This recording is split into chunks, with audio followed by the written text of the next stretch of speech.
आप देख रहे हैं श्री हरि कृपा आश्रम चैनल। संस्थापक स्वामी श्री हरि चैतन्य पुरी जी महाराज।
जी हाँ, बिल्कुल जी।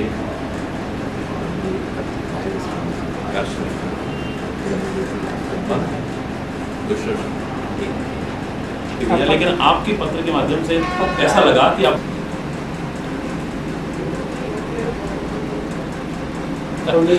आप 20 करोड़ यहाँ की सारी प्रेस की सूचना पहुंची है हमारे पास। बोले साहब हम तो ऐसा हो नहीं सकता, ऐसी विभूति आ रही है और हम लोग उनसे आपका प्यार इससे ज्यादा करीबी बन हम लोगों का मिल पाना वैसे स्वास्थ्य की कामना करते हुए संसार में आप जो है पर्याप्त रहें और ये जो मानव सेवा का आपने संकल्प लिया है इसको पूरा करें। मैं छोटा सा आदमी हूँ।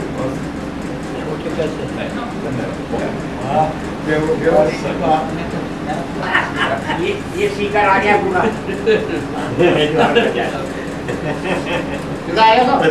वकील बड़े राजनीति एकमात्र राजनीति और समझ में गया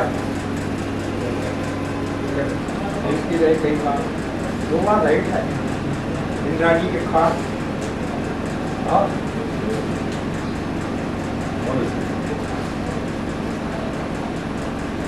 जाया करता था, बोलता था। एक दिन उन्होंने कहा उनका सेवक कहते हैं चीजों को उसी दिन मैंने कर दिया। मैं राजनीति में छोड़नी है नहीं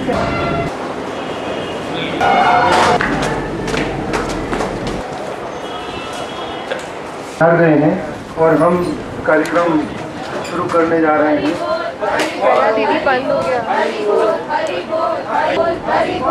इस कार्यक्रम के मुख्य अतिथि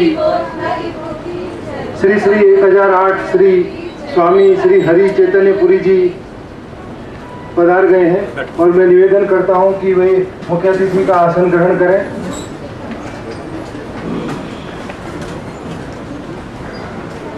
पूर्व सांसद और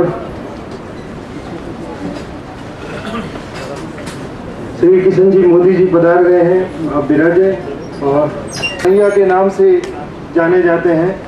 इनकी प्रसिद्धि है कान्हा के कन्हैया के नाम से। कान्हा के कन्हैया की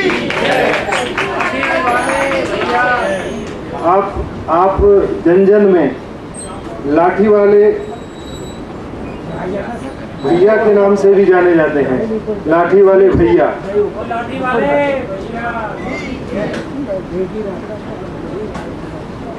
आप युग दृष्टा प्रेमावतार श्री श्री 1008 श्री हरि चैतन्य पुरी जी केवल ब्रज के ही नहीं, भारत के ही नहीं अपितु विश्व की एक महान विभूति है। आपके हमारे इस कार्यक्रम के अध्यक्ष आदरणीय तिवारी जी गिरिराज पधारे, अध्यक्ष आदरणीय गिरिराज प्रसाद जी और मैं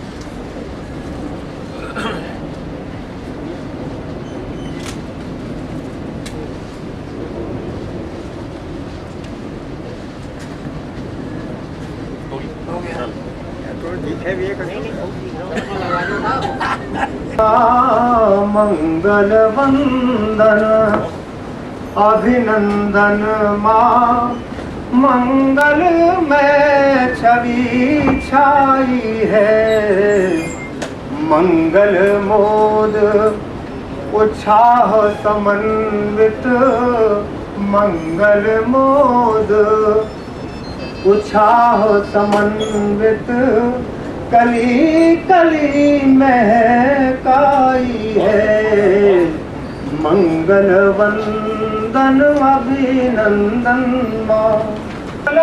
की शुभ ज्योत्सना बिखरे जग के आंगन में, सुखद शांत संतोष सलोने, सुखद शांत संतोष सलोने आवे मन में, कि माँ कल्याणी कृपा कोर की भव्य भावना छाई है, मंगल वंदन।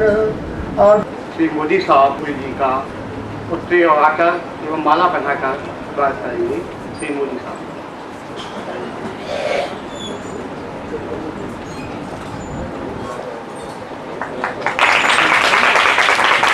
हम लोग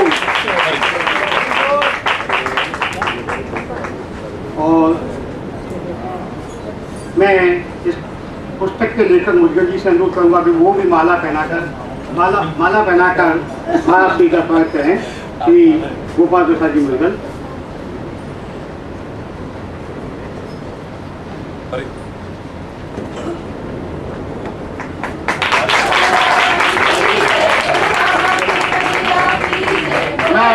राजस्थान निर्वाचन अकादमी के पूर्व अध्यक्ष और जयपुर के वाइस राज्यपाल डॉक्टर विष्णु चंद्र पाठक जी से अनुरोध करूंगा कि कार्यक्रम के अध्यक्ष श्री तिवारी जी को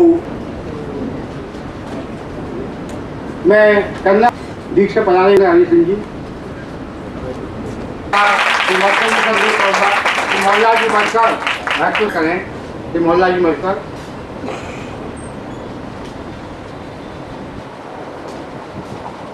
इसी संख्या में मक्का जी के पश्चात मैं आमंत्रित कर रहा हूँ श्री मूल सिंह जी शर्मा नादान को, वो आए और वो भी महाराज जी को मिलकर।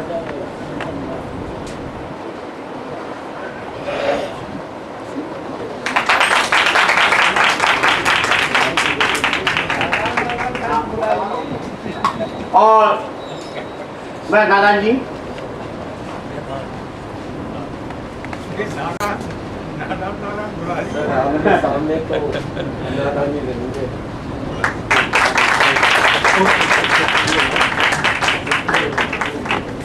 मैं अब एक बार पुनः अनुरोध कर रहा हूँ श्री जदेव जी पुरुष से। और यहाँ मंच के 2008 स्वामी श्री हरि चैतन्य पुरी जी महाप्रभु का सोते में बड़ी बात है, महापुरुष है, उनकी कृपा है कि वो हमारे निमंत्रण पर यहाँ पधारे हैं। उनको आशीर्वाद दें। इस कृपा के लिए हम उनका किस मुँह से धन्यवाद करें। हजार हजार धन्यवाद हृदय से वो पधारे, उसकी बड़ी कृपा। इसके बाद में अध्यक्ष जी गिरिराज प्रसाद जी परम गति 32 पुस्तकों में अपनी कथा को विस्तार देता है। उपन्यास के चरित्र नायक पूर्व सांसद श्री किशन मोदी राजनीति के धुरंधर तो हैं ही, साथ ही लोकप्रिय समाज सेवी एवं ईश्वर के प्रति परम आस्थावान व्यक्ति के रूप में अपनी पहचान कराते हैं। मोदी जी का व्यक्तित्व बहुआयामी है, अतः इनके जीवन के हर पहलू को परख कर विविध घटनाक्रमों के माध्यम से सरस कथा शैली में इस प्रकार जिस सच्चाई से इस उपन्यास में परिचय कराया गया है, उससे इसकी रोचकता, जीवंतता एवं संवेदनशीलता में पर्याप्त वृद्धि होती हुई दिखाई पड़ती है। उपन्यास में सामाजिक, राजनीतिक, सांस्कृतिक आदि परिवेशों का भी बखूबी चित्रण इसकी अपनी विशेषता है। कथानायक व जीवन दर्शक लेखन के स्पष्ट दर्शाया है। प्रश्न यही है कि भाग्य के अनुसार कर्म होते हैं या कर्म के अनुसार भाग्य। यह द्वंद उपन्यास में हर जगह प्रश्न चिन्ह बनकर खड़ा है। नायक के विविध कर्मों की गति मती उपन्यास में बेबाक रूप से खुलकर सामने आती है। उपन्यास हरि चैतन्यपुरी जी महाप्रभु, अध्यक्ष श्री गिरिराज प्रसाद, हस्ताक्षर गोपाल और लंबे सफर की लंबी दास्तान इस उपन्यास में है। आप पाएंगे कि इस कृति में एक से एक रोचक घटनाएं, एक से एक विलक्षण संस्मरण है, एक से एक विचित्र मोड़ है, एक से एक अप्रत्याशित नवीन अनुभवों की श्रृंखला है। न कहीं बनावट दिखलाई पड़ती और हमारे चेहरे तो बहुत साफ है। स्वामी जी महाराज और दूसरे मंच पे बैठे हुए सभी महानुभाव, मैं इतना कहना चाह रहा हूँ कि आदमी कुछ भी नहीं। मैं अपने जीवन की बात कहता हूँ, हो सकता है कि वो गलत है। मेरे को तो जहाँ रास्ता मिला उस पर एक बोर्ड मिला कि इधर से जाओ, और कोई एक विशेषता रही कि मुझे जाना पड़ा। और इस किताब में वही लेख लिखे हुए हैं कि मुझे कब कब मोड़ मिले और मुझे क्या इशारा हुआ, क्या निशान मिला, और उस निशान के मुताबिक मैं चल दिया। और इसलिए मैं ये चैतन्यपुरी महाप्रभु रोजाना संस्कार टीवी में देखता हूँ और आपका साक्षात दर्शन मेरे को तो आज ही हुई है।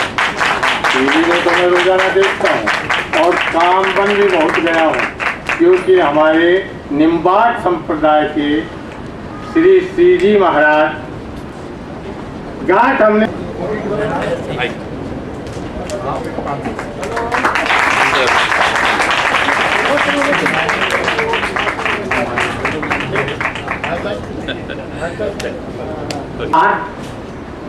योग दृष्टा श्री श्री 1008 हर चैतन्यपुरी जी महाराज मेरे परम श्रद्धे श्री गिरिराज प्रसाद जी अतिथि के रूप में श्री मोहन स्वरूप जी भाटिया जो कि कला मर्मज्ञ हैं, हमारे इस समारोह में एक हिमालय के रूप में पधारे हैं श्री हेतु भारद्वाज, जिनके व्यक्तित्व के समक्ष मुझ जैसा दीनहीन और अकंचन साहित्यकार नाम देना भी मैं अपने को बहुत छोटा समझता हूं। उनके समक्ष ऐसे विद्वान भी यहाँ पर पधारे हैं। हमारे इस समारोह में डॉक्टर दाऊदयाल गुप्ता जैसे शिक्षाविद जिन्होंने बहुत कुछ इसके संदर्भ में कह दिया है, वो हमारे बीच में है। आदरणीय कलानाथ जी शास्त्री जी जो श्री हरि चैतन्यपुरी महाप्रभु जी, आदरणीय श्री गिरिराज प्रसाद तिवारी जी, पूर्व सांसद और उपस्थित विद्वज्जन के लोकार्पण समारोह वास्तविक पर बहुत देखता हूँ, और उनकी जो भाषण शैली है वो भी मैं समय नहीं है, नहीं तो मैं कहता, लेकिन जो करमगति जो लिखी उसमें हमारे मुद्दल साहब ने कल्पना से हो रहा है। मोदी साहब आपने ही कहा था वही करें। बिल्कुल महाराज श्री और वो मोदी जी मेरा 35 साल किताब का लोकार्पण कर रहे हैं।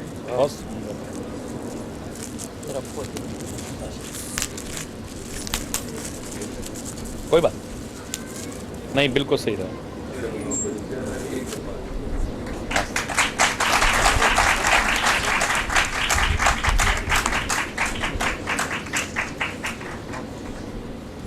बस बस अब मैं निवेदन कर आपने यहाँ बुला लिया, किंतु मुझे बहुत प्रसन्नता है कि एक उपन्यास जो जीवनी से उपन्यास बना है उसके लोकार्पण पर हम सब यहाँ उपस्थित हैं, उसके साक्षी हैं, और चैतन्य जी महाराज को सुनने का अवसर मिलेगा। तिवारी जी का स्नेह प्राप्त हुआ है, बहुत कहना चाहूँगा मुद्दल साहब को। बहुत कुछ कहा जा चुका है, इस पर कुछ कहने की आवश्यकता नहीं।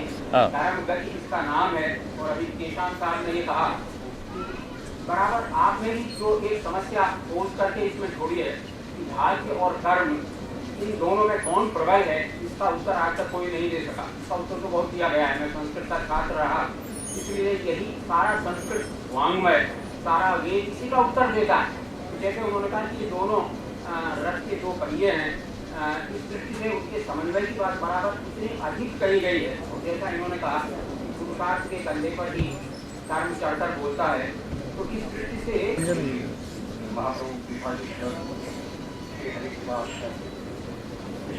योगी एवं ऋषि को भी श्री गुरु राष्ट्र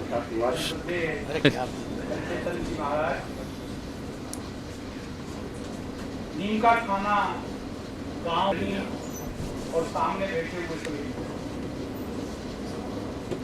सबसे पहले मैं गोपाल साहब के प्रति आभार व्यक्त करता हूँ, उन्होंने मुझे यहाँ मंच पर बैठने का अवसर प्रदान किया, और मैं इतने विद्वान और महाराज जी के बराबर में बैठा, उससे मेरे अंदर कुछ पवित्र भाव जागृत, और जो पवित्र भाव जागृत हुए संभव है वो, क्योंकि मैं तो कलमश को ज्यादा पसंद करता हूँ, पवित्रता तो कभी कभी आती है।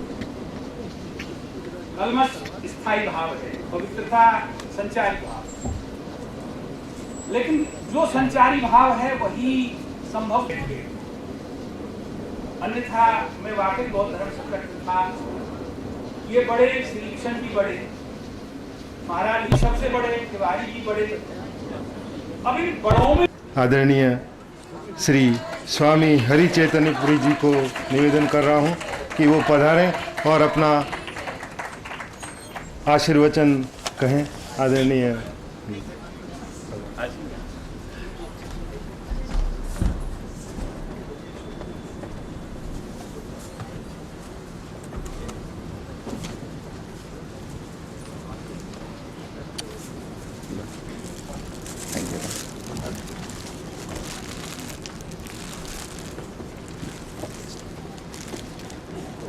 हो गया बेटा, ये आप लोगों का प्यार ही मेरे लिए सबसे बड़ा वो है सम्मान। मेरे को इस मुकुट की आवश्यकता नहीं, मेरा तो देश का मुकुट है कश्मीर, वो चमकता रहे, मेरे सिर माथे पर है आपकी भावना और प्यार, वो बनी रहे, आपका सुंदर जीवन सारी दुनिया में आलोकित हो, मैं तो उस मुकुट को चाहता हूं। धन्यवाद।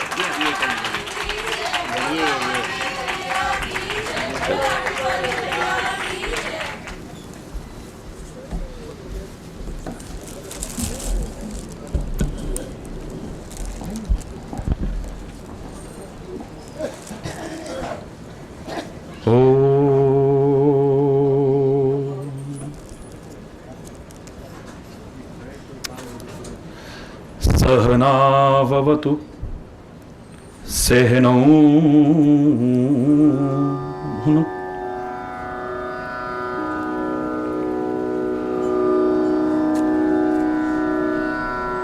सहवीर्यं करवावहै तेजस्विनावधीतमस्तु मा विद्विषावहै। ओम शांति शांति शांति।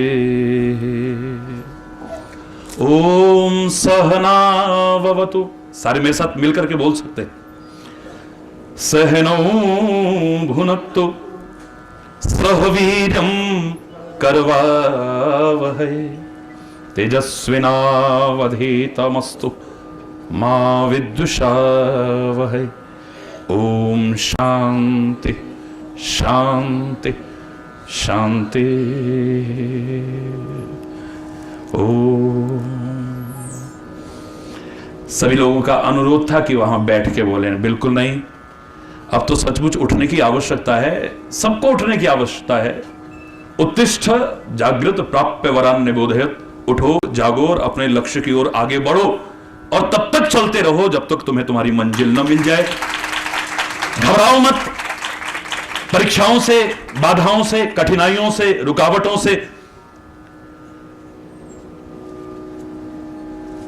वह पथ की पथिक कुशलता क्या जिस पथ में बिखरे शूल न हो, नाविक की धैर्य परीक्षा क्या वो धाराएं प्रतिकूल न हो।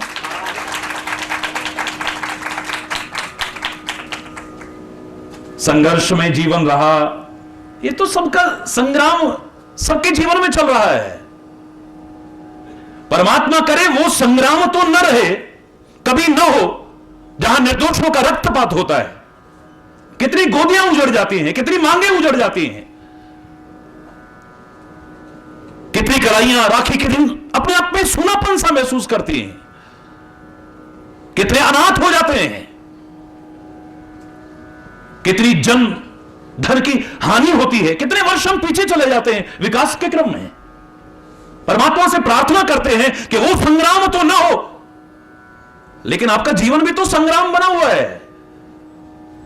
इस संग्राम में संग्राम जरूर रखना, आगे बढ़ते जाओगे। इस संग्राम में संग्राम, राम क्या है? रामो विग्रहवान धर्म, राम विग्रहवान धर्म है, यानी धर्म को अपने साथ रखना, यानी परमात्मा को अपने साथ रखना, यानी सत्य को अपने साथ रखना, यानी न्याय को अपने साथ रखना, यानी अहिंसा को अपने साथ रखना, यानी परोपकार को अपने साथ रखना। जीवन में आगे ही आगे बढ़ोगे। मेरे प्यारे आदरणीय बुजुर्ग कृष्ण मोदी जी नहीं, ये जो भी उदाहरण रखे जाते हैं इसलिए रखे जाते हैं कि आप सबको प्रेरणा मिले, आप सब आगे बढ़े। भाग्य भाग्य का चिल्लाना मत रोइए, भाग्य का निर्माता है मानव तू स्वयं है। What is luck? क्या है भाग्य? What is the definition of luck? मैं जानना चाहता हूं, भाग्य की परिभाषा क्या है? मेरे संचित कर्मों का भंडार भाग्य है? वाह, अनुत्तरित प्रश्न कहां है? ये विचारणीय प्रश्न कहां है? ये संदेहात्मक प्रश्न कहां है जिसका उत्तर अभी तक नहीं मिल पा रहा है? भाग्य क्या है? What is luck? किसने बनाया है भाग्य? भगवान ने नहीं। खुले शब्दों में कह रहा हूं, उस परमात्मा ने तुम्हारा भाग्य नहीं बनाया है। वो समदर्शी परमात्मा अगर तुम्हारा भाग्य बनाता, एक जैसा बनाता, उसके मन में कोई भेदभाव नहीं। पहली बार जब उसने सृष्टि का निर्माण किया था, सब एक जैसे थे, नंगे घूमते थे, ना कोई गरीब था, ना कोई अमीर था, ना कोई छोटा था, ना कोई बड़ा था, ना कोई ऊंचा था, कोई नीचा था, ना कोई राजा था, ना रंक था, ना कोई मालिक था, ना कोई नौकर था। तुम प्रकृति के क्रम में आगे बढ़े। जंगल में फल भी हुआ करते थे, पशु भी होते थे। किसी ने शाकाहार करना शुरू किया, किसी ने मांसाहार करना शुरू कर दिया, किसी ने पत्थर पर पत्थर मारा, चिंगारी निकली, आग बनी। कच्चा खाना शुरू किया, किसी ने भून करके खाना शुरू किया।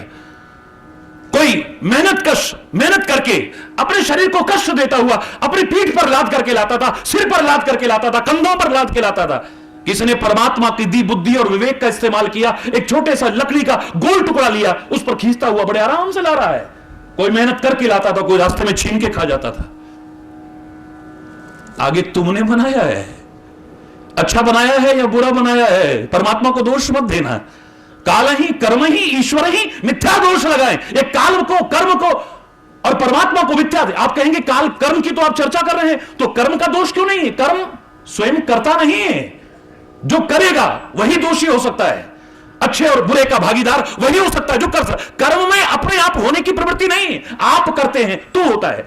दोष आपका है, दोष कर्म का नहीं है, दोष तो समय का नहीं है, और दोष परमात्मा का हो ही नहीं सकता है।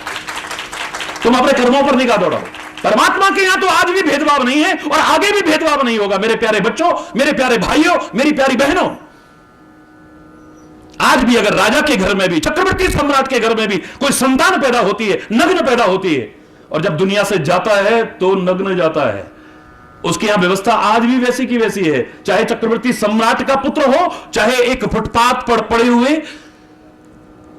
हरि बोल बोल लो, करोड़ों लोग, 20 करोड़ से ज्यादा लोग सारे विश्व में आप जैसे एक आश्चर्य मान रहे थे। कोई आश्चर्य नहीं है, हरि चैतन्य को अजूबा नहीं है। मुझे तो सबसे अपत्व का रिश्ता सुन करके इतना आनंद आता है। आप मुझे लाठी वाला भैया कहते हैं, इतना आनंद आता है। करोड़ों करोड़ों विश्व भर के लोग, भाग्य का निर्माता परमात्मा नहीं, ऐ मानव तू स्वयं है, तेरे अपने कर्म है, चाहे पहले के हो चाहे अब के हो, अच्छे हो या बुरे हो, जानबूझ के करें या अनजाने में हो जाए। अनजाने में किए कर्मों के फल भोगने से भी हम बच नहीं सकते हैं। हमने को जानबूझ के तो किया नहीं। आग को जानबूझ के छुओगे तभी जलोगे, ऐसा नहीं है। अनजाने में छू जाए तब भी अग्नि जलाएगी। विष का पान जानबूझ के करें तभी प्राण घातक नहीं बनेगी, अनजाने में पी जाए तो भी प्राण लेने वाली बनेगी। पारस का स्पर्श, जैसा कि लोग कहते हैं लोहे के साथ छू जाए तो सोना बनता है, अनजाने में छुए तब भी सोना बनेगा। गुलाब के बगीचे के आगे से निकलोगे तभी खुशबू नहीं मिलेगी, अनजाने में निकल जाओ तब भी मिलेगी। अच्छा हो या बुरा हो, सुख हो या दुख हो, जो हमने कर्म किए हैं, अब किए हैं या पहले किए हैं, क्योंकि रिबर्थ को मानती है हमारी भारतीय संस्कृति, पुनर्जन्म को मानती है हमारी भारतीय संस्कृति, और वैज्ञानिक भी मानने लगे आजकल के तथाकथित अपूर्ण ज्ञान वाले वैज्ञानिक। क्योंकि धर्म और विज्ञान एक दूसरे के पूरक कह दूं तो अतिशयोक्ति नहीं है, धर्म ढकोसला नहीं है। लोगों ने अपने स्वार्थ के लिए, चंद स्वार्थों के लिए ढकोसला बनाने की कोशिश की है। विज्ञान सम्मत है धर्म, यहां हर क्यों और कैसे का उत्तर दिया जा सकता है, हर संदेह का निवारण किया जा सकता है, हर शंका का समाधान किया जा सकता है। धर्म से जब जब विज्ञान दूर हुआ तभी ढोंग आया, पाखंड आया, अंधविश्वास आए, रूढ़िवादिताएं आई। और मैं खुले शब्दों में कह रहा हूं कि धर्म भी अगर विज्ञान से दूर रहा तो ऐसा धर्म विहीन विज्ञान भी विकास का नहीं विनाश का कारण बनेगा। विज्ञान भी जिसको आप आजकल कहते हो, आज के वैज्ञानिक युग की दुहाई देते हो, वो भी मानने लगा है रिबर्थ को। तो पहले किए या अब के, अच्छे हैं या बुरे हैं, जान के करें या अनजाने में, हमें अपने कर्मों का ही फल भोगना पड़ता है। हमें लगता है कि हम कुछ कर ही नहीं रहे हैं, तो किया होगा, अवश्य किया होगा। अपने कर्मों पर निगाह दौड़ाइए और एक प्रेरणा लेने की कोशिश कीजिए। महापुरुषों की वाणियों को हम बड़े गलत ढंग से पेश करते हैं, बहुत गलत तरीके से पेश करते हैं। मैं कहूं, अगर इतना कह दूं कि बहुत सारे प्रदूषण आज समाज में चिंता का विषय हैं, चाहे वो ध्वनि प्रदूषण हो, चाहे मृदा प्रदूषण हो, चाहे वो जल प्रदूषण हो, चाहे वो वायु प्रदूषण हो, लेकिन उससे भी कहीं विचारकों के दृष्टिकोण से, बुद्धिजीवियों के दृष्टिकोण से जो वैचारिक और सांस्कृतिक प्रदूषण फैल रहा है, और भी ज्यादा घातक हमारे समाज में हो रहा है। हमारी खिलवाड़ की जा रही है हमारी भारतीय संस्कृति के साथ में, और जिन्हें हम अपना कहते हैं उनके द्वारा की जा रही है, गलत तरीके से पेश किया जाता है। मैं आपसे पूछना चाहता हूं, मैंने बहुत सारी भ्रांतियों को ईश्वर की कृपा से, अभिमान से नहीं कह रहा हूं, क्षमा चाहते हुए एक विनम्र प्रयास किया है समाज से दूर करने की, और आप नियमित सुनते हैं। उसका परिणाम है कि 20 करोड़ से ज्यादा लोग जो इस वाणी से जुड़े हैं, उनमें 60% से ज्यादा युवा पीढ़ी और बच्चे हैं जो मेरे समाज के और मेरे राष्ट्र के उज्जवल भविष्य का दर्शन करा रहे हैं। मैंने एक बात पूछी, कर्म ही पूजा है, आप क्या कहते हैं? बोलिए बोलिए, आप सहमत हैं? सारे सहमत हैं, कर्म ही पूजा है। वर्क इज वर्शिप, क्या कोई संदेह है? किसी को भी कोई संदेह नहीं है, लेकिन मुझे है, मुझे संदेह है। मैं थोप नहीं रहा हूं, आपको सोचने पर मजबूर कर रहा हूं। बुद्धिजीवी लोग बैठे हैं, आपके माध्यम से तो पता नहीं जन जन तक यह संदेश कितने अच्छे रूप में और आगे पहुंच सकता है। मैं स्वागत करता हूं आपका।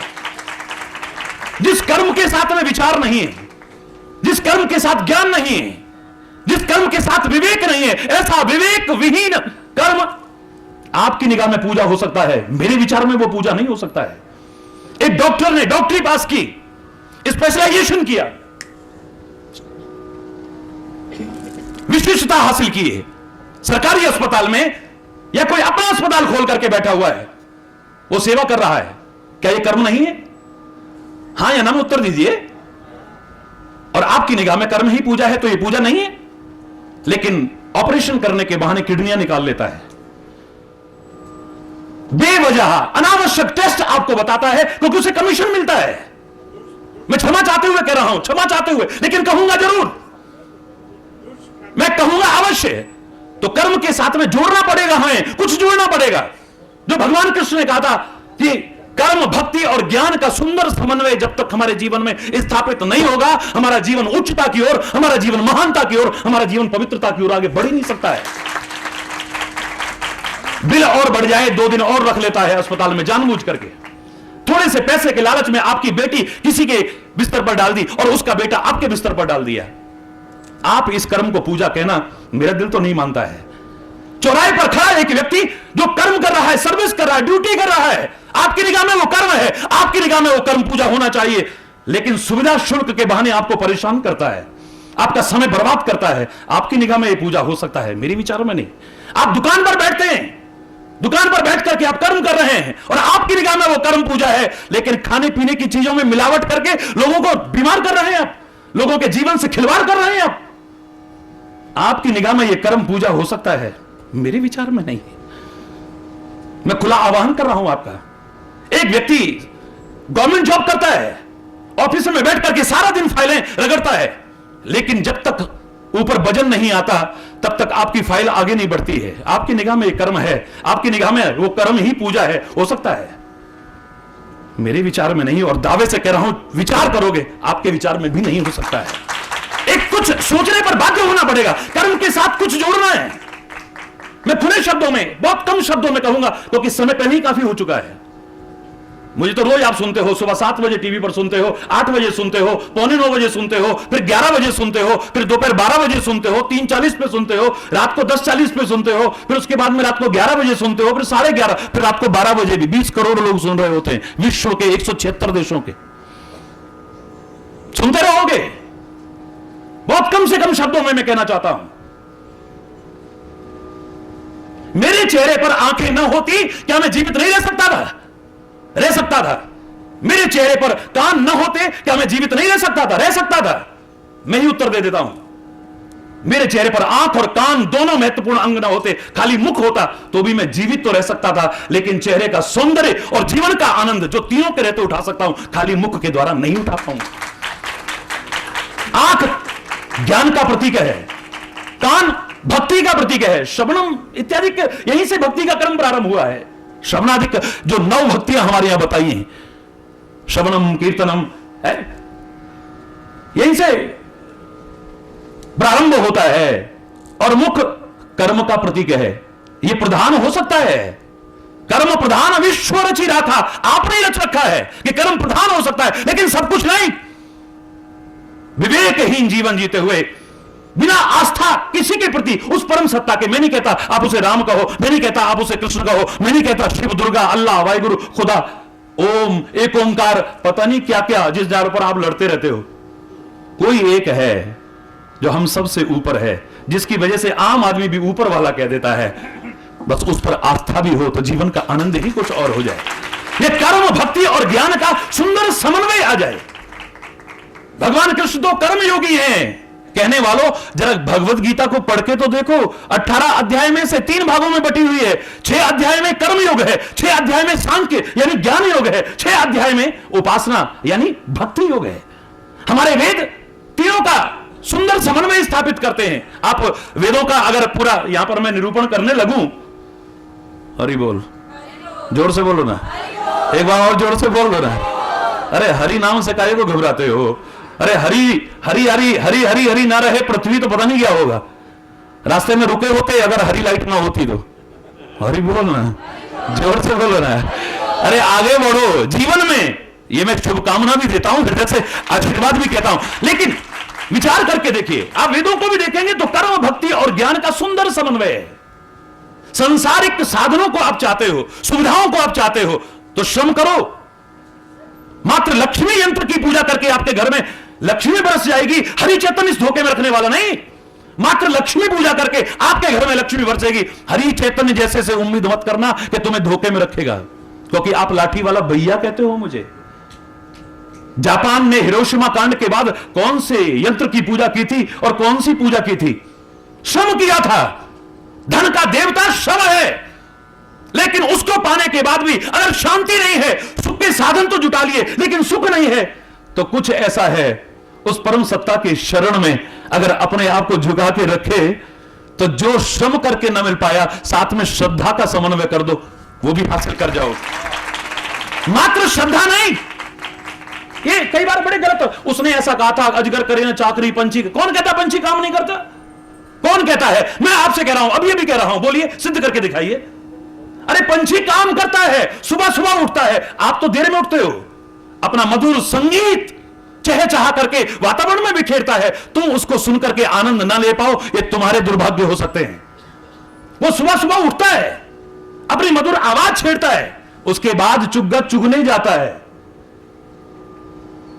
मलूक दास ने यह नहीं कहा था कि काम धंधा मत करो, निकम्मे निठल्ले बनो। उसने कहा था कि ये जो हैं जीव, जैसे पक्षी इत्यादि हैं, इनकी कोई दुकान नहीं है, इनकी कोई नौकरी नहीं है, इनकी कोई फैक्ट्री नहीं है, ये काम धंधा नहीं करते हैं, लेकिन परमात्मा ने सबके लिए व्यवस्था की हुई है। पर हाथ पैर तुम्हें हिलाने पड़ेंगे, तुम कोशिश करके तो देखो, तुम क्या नहीं आ सकते हो। रामचरितमानस की चौपाई नहीं है, लेकिन समाज में बड़ी प्रचलित चौपाई है। ये सकल पदार्थ हैं जग माही, गांव में बड़ी सुनने को मिलती थी। सकल पदार्थ है जग माही, पर कर्महीन नर पावत नहीं। तो कोशिश तो कर, कोशिश करने वाले की कभी हार नहीं होती, की हुई कोशिश कभी बेकार नहीं होती। अरे नन्ही सी चींटी 100 बार फिसलती है, ये कविता हम बचपन में सुना करते थे स्कूल में।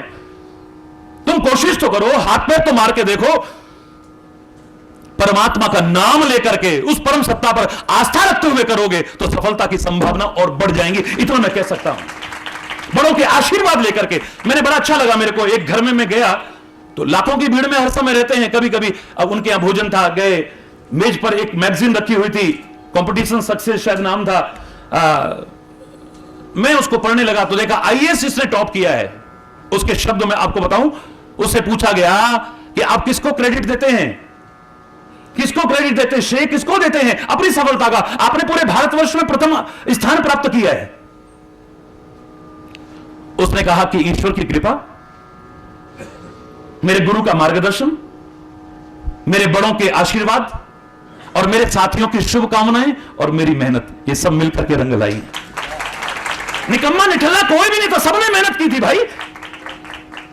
संसार में तुम आगे बढ़ करके देखो, खाली भाग्य भाग्य मत चिल्लाओ। जैसा कि आपने इस उपन्यास के नायक के रूप में जिसे प्रस्तुत किया है, उसका व्यक्तित्व तो सामने है, उसने कुछ किया है, मेहनत की है उसने।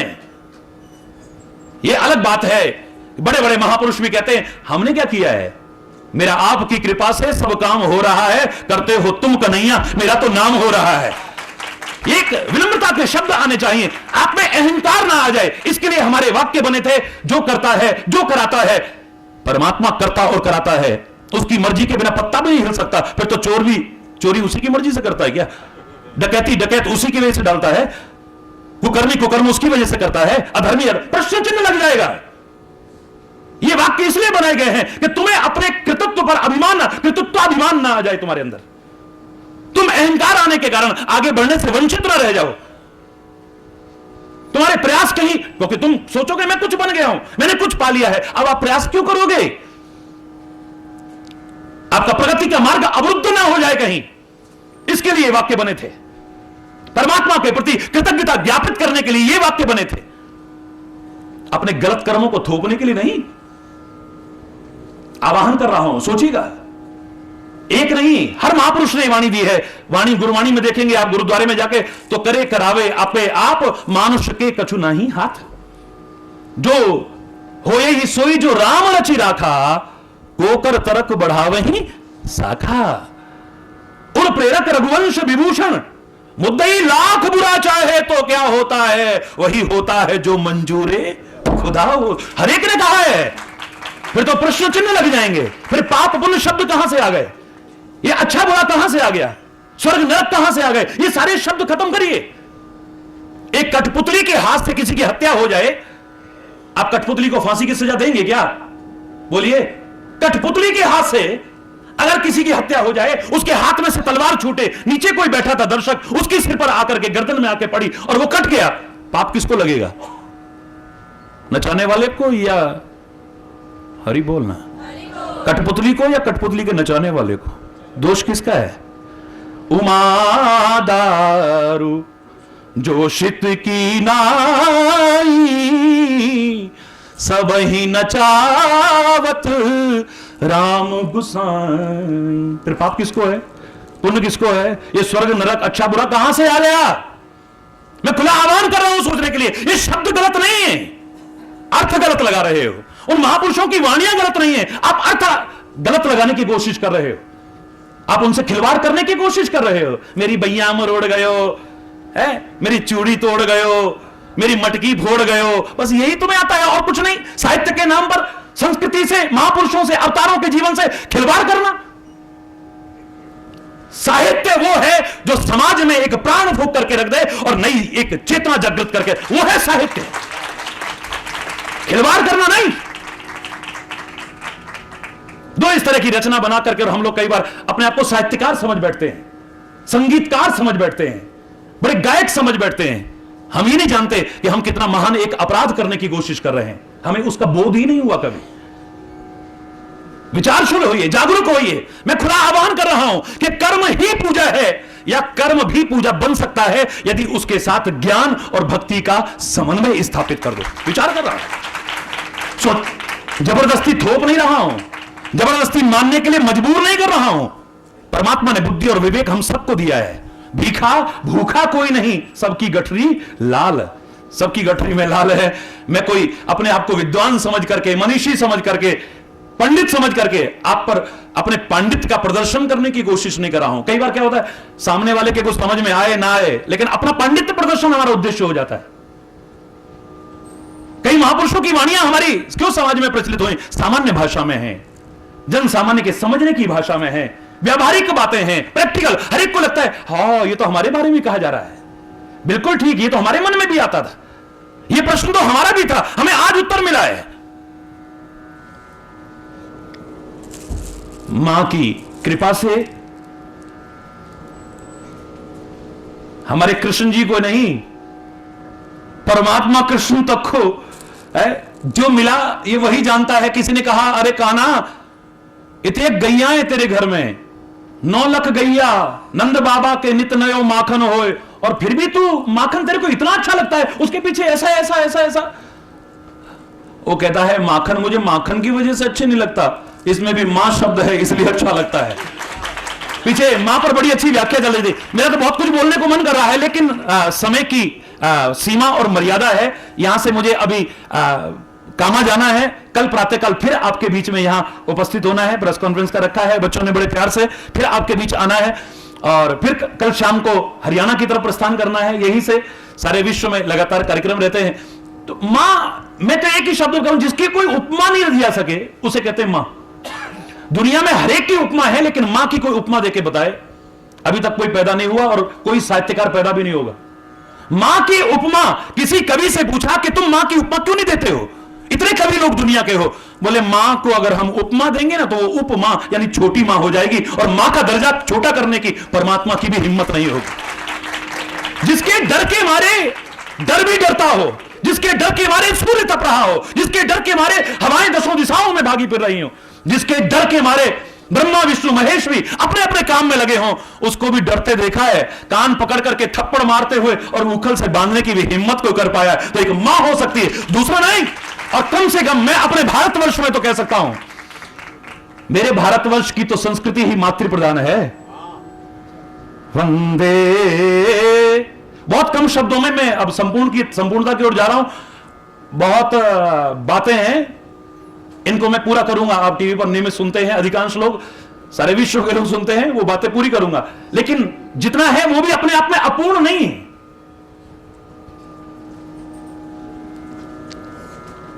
अगर मैं ये बात न करूं तो अधूरा रहेगा, क्योंकि बीच में हमारे एक वक्ता ने यह कहा था कि मां के आशीर्वाद, मां मैं कहता हूं जीवन में मार्गदर्शन चाहते हो ना, तो मां शब्द काफी है आपके लिए। जन्म देने वाली मां, अगर वो अच्छा मार्गदर्शन आज हो सकता है ना दे पा रही हो, जो कभी शुद्धों सी बुद्धों सी निरंजनों सी लोरियां सुनाती थी गोदी में रख करके, आज वो अश्लील फूहड़ गीत सुनवा रही हो आपको, हो सकता है, may be, it may be. जो कभी कहती थी कि सिंह सावक के दांत गिन करके दिखाओ ए भरत, जिसके नाम पर भारत हमारे देश का नाम पड़ा, आज हो सकता है चूहे से, छिपकलियों से, कॉकरोच से डरा रही हो आपको। जो कभी आपकी ईमानदारी पर खुश होकर के सीना तान के चलती थी, आज वो गर्व से कन्या पक्ष के लोग आए तो उन्हें बता रहे हो कि तनख्वाह तो 4000 है पर ऊपर का बहुत बन जाता है, आप घबराओ मत, तुम्हारी बेटी दुखी ना हो सकता है। ऐसा हो सकता है जो कभी सत्यवादी बनाना चाहती हो, आज तुम्हें असत्य का सम्भाषण करना सिखाती हो। जाओ बाहर आंटी आई है, जाकर के कह दो मम्मी घर में नहीं है। आई नन्ना कोमल मन कई बार तो सीधे सीधे जाके कह देता है आंटी आंटी मम्मी कह रही है ना कि कह दो जाकर के मम्मी घर में नहीं है। सॉरी बोल, जोर से बोल रहा है। तो हो सकता है ये मां, इनकी सेवा करना, फिर भी सत्कार करना, इनका सम्मान करना, लेकिन हो सकता है कभी अगर ये अच्छा मार्गदर्शन ना दे तो भारत मां है ना, जो प्रेम सिखाती है, सहिष्णु सिखाती है, उदारता सिखाती है, परोपकार सिखाती है, पर दुख कातरता सिखाती है प्रीति जहां की रीत सदा में गीत वहां के गायता हूं, भारत का रहने वाला हूं, भारत की बात सुनाता हूं। ये कुछ साल पहले तक गाया जाता था, मैं अभी भी गाता हूं, लेकिन अब कहता हूं कि प्रश्न चिन्ह लगा करके तब बोला करिए कि सचमुच क्या ऐसा स्वरूप आज है? अगर है तो आपको नमन, नहीं है तो आवाहन, फिर से वही स्वरूप लाई है। अगर भारत मां के उस मार्गदर्शन को भी ना समझ पाए, मार्गदर्शन का पहला शब्द भी क्या है? मां। मार्गदर्शन चाहते हैं ना, क्या चाहते हो आप? महाराज जी से, इन ग्रंथों से, इन पुस्तकों से, इन महापुरुषों की वाणियों से, इन विद्वानों के कथनों से क्या चाहते हो? मार्गदर्शन ही तो चाहते हो जिस पर चल करके आप अपने जीवन को सुखी, समृद्ध, खुशहाल बना सको। मार्गदर्शन का पहला मां। भारतीय संस्कृति मातृ प्रधान है। जननी जन्मभूमि स्वर्गाद अपि गरीयसी कहने वाला ये भारत देश है जहां हम रहते हैं। अपने नाम के साथ मां शब्द जोड़ने का साहस कोई देश और नहीं कर पाया। भारत माता की, अरे इतनी धीरे गूंज उठे, भारत माता की। जरा हाथ उठाकर जोर से बोलिए ना, इस भारत में रहते हैं हम लोग। भारत माता की। बहुत सुंदर। और किसी देश ने मातृभूमि कहा होगा, मदरलैंड कहा होगा, लेकिन अपने देश के नाम के साथ मां शब्द जोड़ने का साहस इकलौता भारतवर्ष कर पाया है। क्या मार्गदर्शन है इसका? पृथ्वी माता सहन शक्ति का मार्गदर्शन दे रही है। हमारे यहां गौ को भी माता, लोगों ने पशु कहा होगा, हमने उसे भी मां कहा है। उसका भी मार्गदर्शन 33 कोटि देवी देवता निवास करते हैं जिसके शरीर में, यानी क्या सिखा रहा है कि अपने अंतर में दैवत्व लाने की कोशिश करना, आसुरी वृत्तियों को कभी प्रवेश कराने की कोशिश मत करना। कितना सुंदर संदेश है। तुलसी जैसे पौधे को भी हमने मां कहा है, जो निरोगता प्रदान करता है, अनेक रोगों को दूर करता है, कीटाणुओं को दूर करता है, विषाणुओं को दूर करता है। यानी विकृतियों को, विकारों को दूर करो और अपने शरीर को स्वस्थ बनाओ। और स्वस्थ शरीर में ही स्वस्थ मस्तिष्क होता है, स्वस्थ मस्तिष्क में ही स्वस्थ चिंतन होता है, और स्वस्थ चिंतन से ही जीवन भी तुम्हारा स्वस्थ बनता है। इस बात को सोचो, कितना सुंदर चिंतन है। मां जहां जुड़ा है उसका मार्गदर्शन। नदियों को मां कहा है, कहती हैं एक लक्ष्य निर्धारित करो। आपसे पूछा जाए व्हाट इज योर एम, बताइए। अधिकांश लोग खाली रटा रटा है बोले। बच्चों से पूछा जाए बच्चों what do you want to be, क्या बनना चाहते हो तुम? है? वैसे मैं आपको बता दूं, आपको बुरा ना लगे, बीच बीच में कहीं कहीं अपने आप ये शब्द निकल आते हैं। बाकी मैंने हमेशा कहा है आपको भाषाएं सारी आए, मेरा कोई विरोध नहीं। I can speak 14 languages fluently. 14 भाषाएं तो धारा प्रवाह ईश्वर की कृपा से बोल लेता हूं, लेकिन मुझे हिंदी ना आए, इससे बड़ी शर्म की बात और क्या हो सकती है? भारत में रह करके मुझे हिंदी ना आए, यह शर्मनाक है। बच्चों से पूछा जाए तुम क्या बनना चाहते हो? मैं डॉक्टर बनना चाहता हूं, मैं इंजीनियर बनना चाहता हूं, मैं ये बनना चाहता हूं, मैं वो बनना चाहता हूं। तुम रटा रटाया बोलते हो, जैसा सिखाया वैसा बोलते हो। मैं कामना करता हूं आप सबके लिए, सारे विश्व के बच्चों के लिए, कि आप बने लेकिन मेरे प्यारे बच्चों, दीज ऑल आर ड्रीम्स, सुपने हैं ये सारे के सारे। मैं ये बनना चाहता हूं, मैं ये बनना चाहता हूं, ये सपने हैं, और सपने देखना कोई बुरी बात नहीं। Happy are those who dream. सपने देखते हैं वो भी खुशकिस्मत हैं, लेकिन याद रखना, but you have to pay the price to make them come true. उनको साकार करने के लिए तुम्हें कीमत भी चुकानी पड़ेगी, इस बात को भूलना मत। उन सपनों को साकार करने के लिए हम क्या कर पाएंगे, हम क्या, ये निराशा नहीं, हताशा नहीं। हमें तो बचपन से सिखाया गया कि हम होंगे कामयाब, हम होंगे कामयाब, हम होंगे कामयाब, एक दिन द डे विल कम। पूरा है विश्वास, मन में है विश्वास, हम होंगे कामयाब एक दिन। ये क्या है? मैं क्षमा चाहते हुए कहूंगा कि एक बार आप खड़े होंगे, जरा अवस्था देखिए आप इस उम्र में। आप मोदी जी जिनके व्यक्तित्व को लेकर के बैठे, उनके जीवन को देखिए। हमारे तिवारी जी बैठे, उनकी अवस्था को देखिए। हमारे आर्य जी बैठे, इनकी अवस्था को, इस उम्र में यह उत्साह। अरे शरीर में भी बल होना चाहिए, लेकिन एक बार अगर ना भी हुआ ना, आपका मनोबल अगर मजबूत है, आपका आत्मबल मजबूत है, आपका आत्मविश्वास पूरा है, सेल्फ कॉन्फिडेंस को लूज नहीं करते हो, मैं दावे से कह रहा हूं, आप असंभव को भी संभव करके दिखा सकते हो, कठिन को सरल करके दिखा सकते हो। मैंने तो छठी कक्षा में एक ऐसे कंपटीशन में फर्स्ट प्राइज लिया था, बहुत कम शब्दों में बता रहा हूं, और वो ऐसे लिखना था, निबंध लिखना था काहे पर, इम्पॉसिबल पर। मैंने खाली इतना लिखा था, I + M + possible is equal to impossible. Impossible itself says that I am possible, so nothing is impossible in this world. Impossible की स्पेलिंग क्या है? I am possible है। इम्पॉसिबल तो खुद कह रहा है इम्पॉसिबल, तू आगे बढ़ तो सही, कोशिश कर तो सही, प्रयास कर तो सही।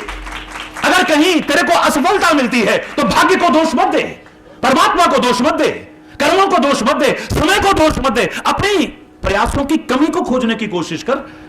एक राजा युद्ध में हार गया, युद्ध नहीं होना चाहिए, लेकिन उदाहरण है, 6 बार हार गया, 7वीं बार उसे लगा शत्रु देश मुझे अपना चंगुल बना करके यातना देगा, इससे तो आत्महत्या कर लेता हूं। सरोवर के पास गया, आत्महत्या का विचार, एक महान अपराध करने का, भयानक पाप और अपराध करने का भाव मन में लेकर के गया, जो कायरता है, बुजदिली है। वो गया वहां पर तो क्या देखता है, सोचने लगा, थोड़ी देर सोचते सोचते अचानक निगाह गई, उस सरोवर पर एक दीवार है और उस पर चींटी चढ़ने की कोशिश कर रही है। एक बार चढ़ी, फिर गिर गई, इतना चढ़ी, फिर दूसरी बार चढ़ने लगी, वो काई हो जाती है ना, तो काई की वजह से चिकना था, यहां तक चढ़ी, फिर दूसरी बार यहां तक चढ़ी, तीसरी बार यहां तक चढ़ी, छठी बार तो उसने पार कर दिया। कहने लगा, वाह, एक नन्ही सी चींटी इतनी कोशिश कर रही है और मैं हिम्मत हार रहा हूं। ये बार बार गिरने के बावजूद हिम्मत नहीं हारती है, फिर कोशिश करती है। अरे अब पूरे आत्मविश्वास और मनोबल के साथ फिर कोशिश करूंगा और सफलता मेरे कदम चूमेगी। यहां जब ये मन में भाव आ गया, आपको सफलता ना मिले, एक ताकत आएगी आपके अंदर। सुग्रीव हिम्मत कर सकता है बाली का मुकाबला करने की, अगर आप जानते हैं तो, लेकिन कोई है, हिम्मत बड़ी हुई है।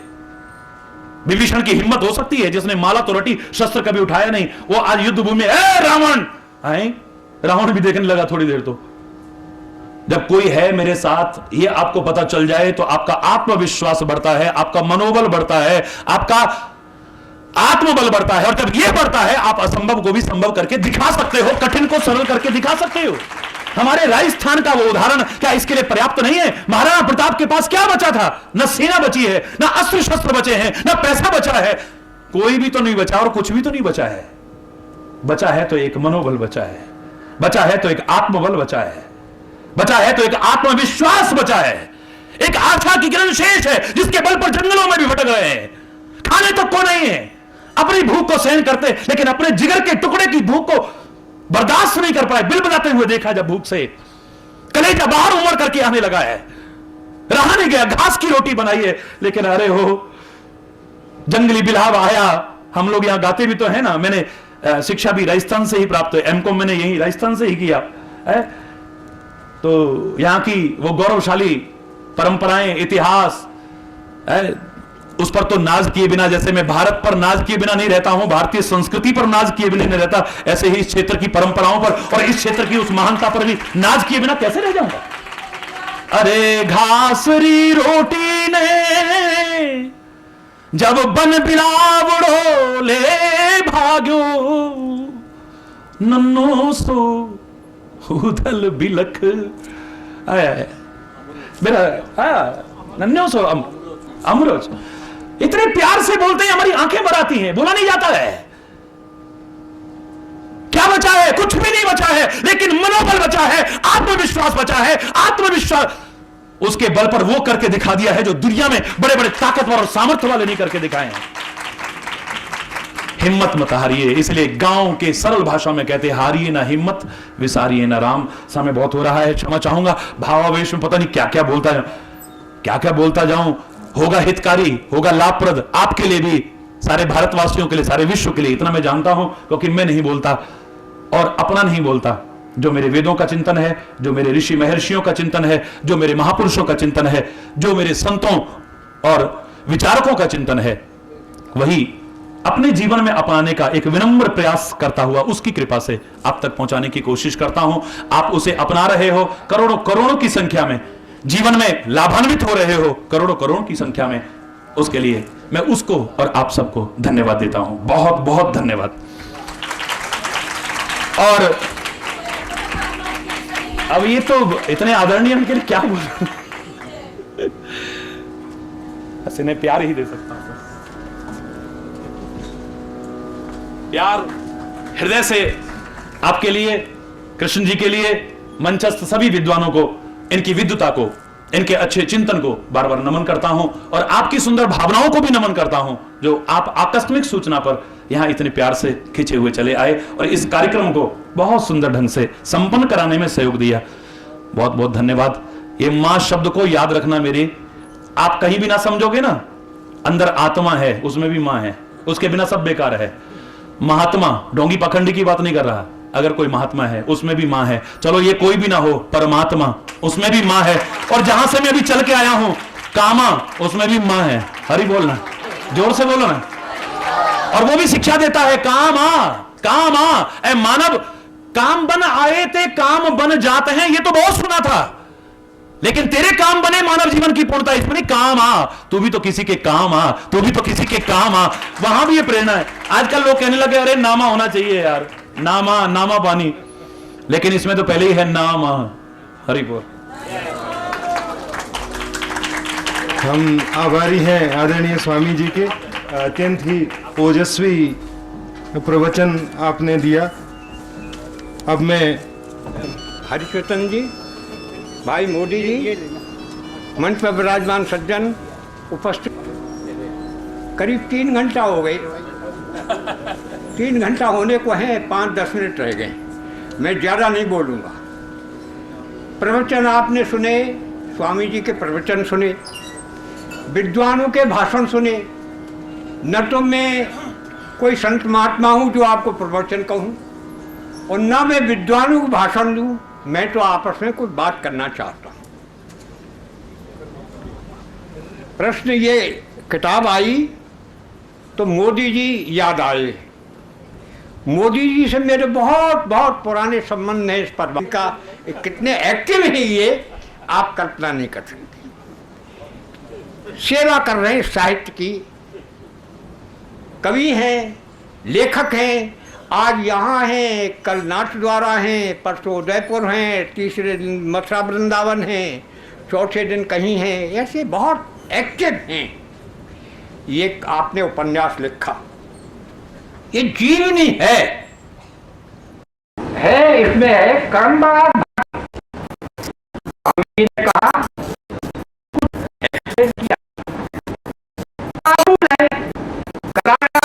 काम में बड़े ध्यान से सुना कि कर्म में क्या बड़ा है। बहुत एक्सप्लेन किया कर्म क्या। हम एक क्षण भी बिना कर्म के नहीं रह सकते, कुछ न कुछ कर्म करते रहते हैं। कर्म क्या, जो माँ ने मोदी जी को बताया। कर्म क्या, जो श्री कृष्ण भगवान ने अर्जुन को कहा कि कर्म कर। कर्म करने वाधिका कर्म कर्मान्य वाधिकारस्ते मां फलेषु कदाचन। कौन सा कर्म कर? कर्म तो कर, लेकिन फल की इच्छा मत कर। वो कर्म है, उसको जो पुराने संचित करने उनको काटते रहते हैं।